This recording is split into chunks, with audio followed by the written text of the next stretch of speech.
કેશોદના કુંતનાથ મહાદેવ મંદિરે બીજા સોમવારે ભસ્મ આરતી કરવામાં આવી।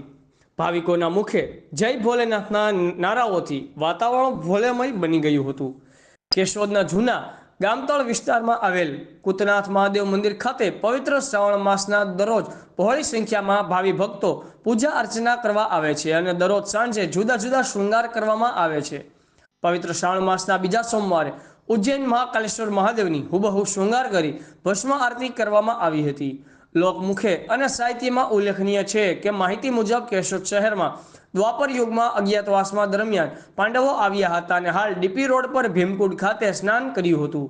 માતા કુંતી ને મહાદેવની પૂજા અર્ચના કરી ભોજન લેવાનો નિયમ હોય મહાદેવની સ્થાપના કરી હતી, જે કુંતનાથ મહાદેવ તરીકે પૂજાય છે।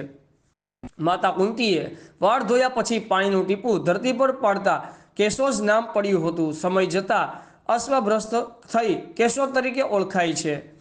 વર્ષો પહેલા કેશોદના એક પટેલ ખેડૂતને શિવલિંગ જમીનમાં દટાઈ હોવાનો સંકેત યોગ નિંદ્રામાં મળતા ખોદકામ કરતા શિવલિંગ પ્રગટ થયું હતું અને ખોદકામ દરમિયાન ઘા લાગતા શિવલિંગ ઉપરના ભાગમાં ખાડો પડેલો છે।